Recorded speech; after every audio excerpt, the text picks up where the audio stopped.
sekarang isunya. Bagi yang tertarik tema etika komunikasi, ada beberapa isu. Ini setiap isu diskusinya bisa panjang lebar. Kalau mata kuliah satu sesi sendiri. Yang pertama, komunikasi itu karakter utamanya adalah heterogen, interconnected, dan historis. Macem-macem, saling berhubungan dan menyejarah.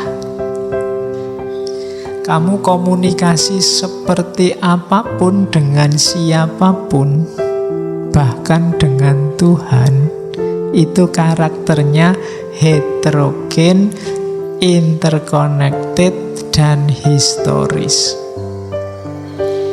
Heterogen itu karena manusia itu plural, macam-macam gaya hidupnya, caranya juga macam-macam. Itu yang sering membuat orang bingung. Kalau saya pindah tempat dari Indonesia ke luar negeri, apa tetap pakai cara Indonesia, apa ikut cara luar negeri? Nah itu kan debat. Ada isu lokalisasi, ada isu globalisasi. Kalau saya sudah ke kota, gayaku kayak orang kota, apa tetap gaya kayak orang desa? Mau pakai pepatah di mana langit dijunjung, di situ bumi dipijak, atau pakai semboyan istiqomah? Nah, itu kan beda nanti implikasinya. Kamu yang saya harus istiqomah, punya prinsip Pak, ya berarti gaya desa selamanya. Tapi ada yang saya di mana langit dipijak, ya kalau ke kota ya gaya anak kota Pak. Itu heterogeneity, macam-macam ayo.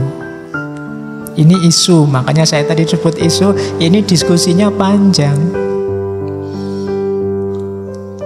Kalau kamu tarik-tarik bisa ketemu dengan isu yang sekarang booming luar biasa, Islam Nusantara.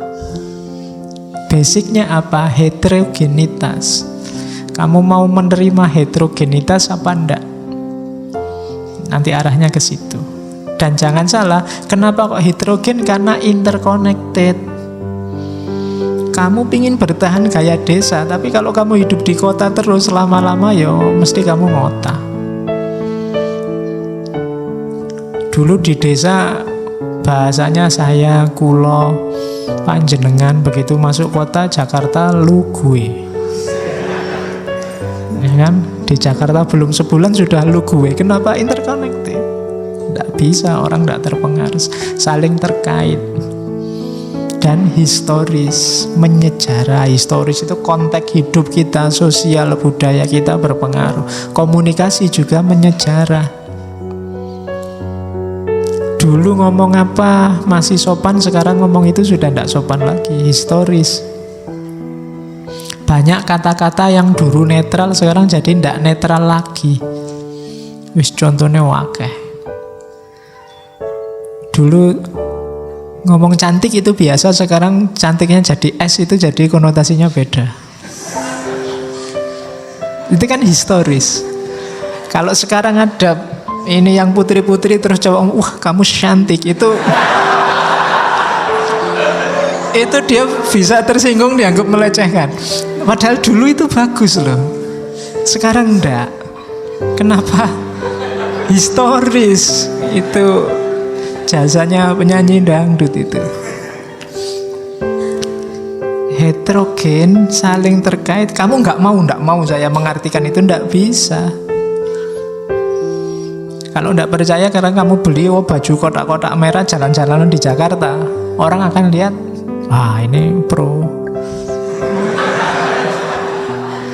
Ya kan? Histori, padahal lu enggak ya, saya punyanya baju kotak-kotak merah ini, enggak, kamu mesti pro itu. Nah, itu historis. Jadi bayangkan 5 jari ini itu maknanya bisa beda-beda, historis semua. Kalau kamu dikasih jempol gini, itu kan kamu merasa, wah seneng aku dipuji. Kalau dikasih yang tengah ini kamu marah. Loh, jempol sama tengah maknanya jadi apa? Itu kan kita yang bikin, sejarah yang bikin. Kok dulu bapakmu waktu muji kok enggak jempol, misalnya ini aja bagus misalnya. Kan enggak kok ini yang dipakai. Itu historical. Dan yang tidak tersentuh oleh historisitas, yang tidak interconnect, tidak tersambung ke sana, mbok kamu kasih gini bolak-balik enggak paham, kamu kasih gini mungkin enggak paham, simbahmu mungkin enggak paham loh kalau ini melecehkan.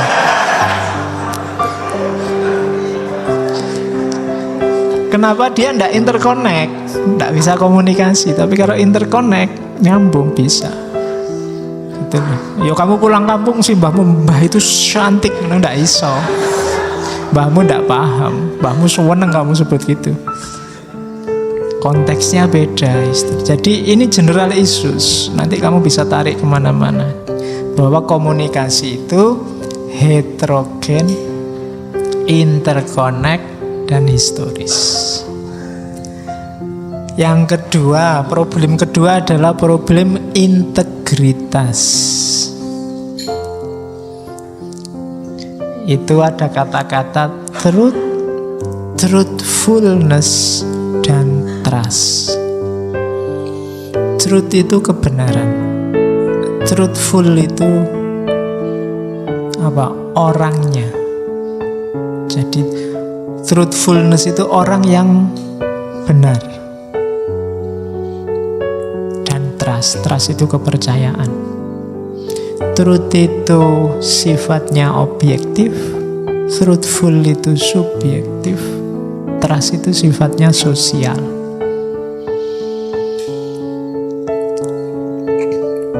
Fakta ngaji ini ada itu truth. Truthful itu mungkin kamu percaya saya, karena saya kamu anggap truthful, bisa dipercaya.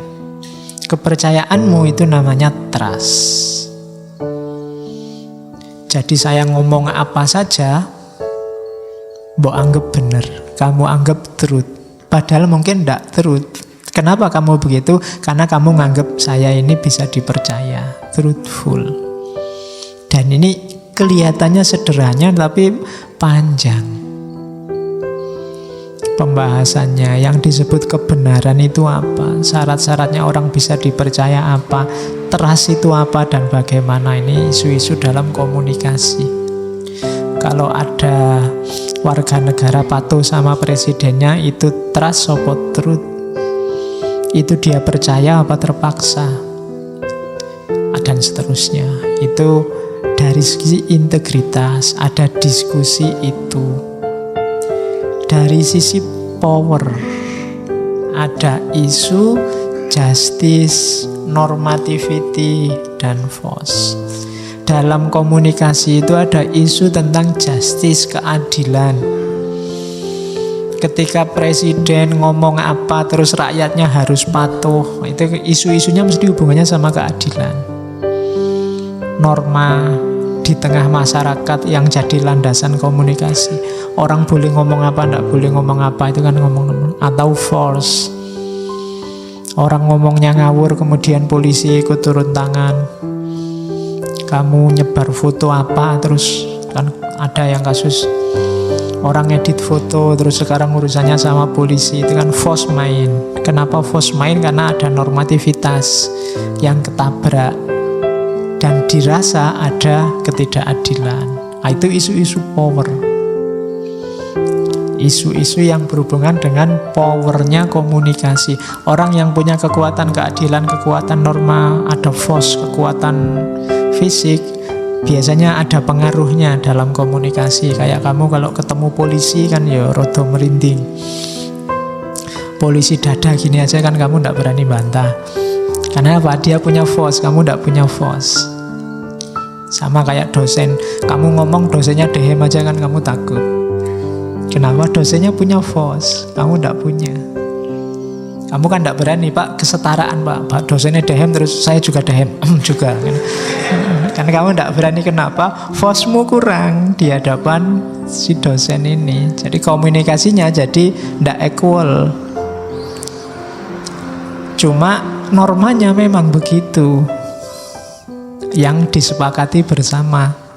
Kecuali sejak awal mungkin dosennya kita adil ya. Kalau saya dehem, kamu boleh dehem. Kalau saya itu ada kesepakatan baru, normanya berarti ganti. Problem-problem semacam ini itu isu-isu tentang power dalam komunikasi.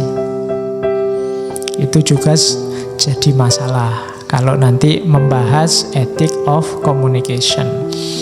Dan yang paling rame ya isu tentang hubungan. Ada alterity and compassion. Yang kamu sukai, kamu sayangi, dan yang kamu sisih-sisihkan karena kamu benci. Caramu ngomong sama orang yang kamu benci dengan orang yang kamu sayangi kan beda.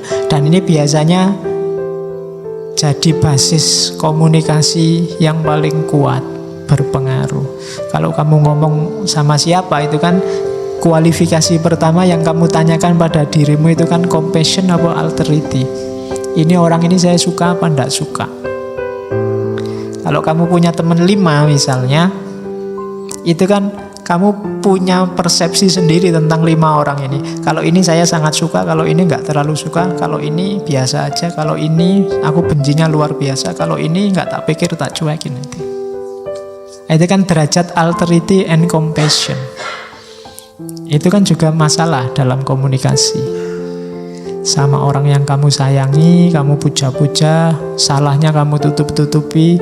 Sama orang yang kamu benci, salahnya kamu ungkap-ungkap, baiknya kamu tutup-tutupi. Nah, itu problem komunikasi, problem relation. Makanya hari ini di medsos, setiap kali ada orang posting yang isinya ngomentari orang siapapun dia, ceklah relation. Dia ini siapa, berpihaknya kemana, yang diomongkan siapa. Itu isinya gak akan jauh dari itu. Dan kamu gak akan mudah lagi kaget dan marah-marah. Hari ini kan kamu sering kaget, sering loh kok ngomongnya gitu orang ini. Tapi kalau kamu ngerti relationnya, oh ya pantas dia anggota partainya, apalagi dia sekjennya, mungkin ya pasti aja kalau ngomong begitu. Jadi gak usah kaget. Kamu kan sering kaget-kaget kalau ada orang ngomong, wah kok berani ngomong gitu, wah ya memang grupnya situ. Nggak aneh, itu relation. Hari ini penting kamu tahu relation.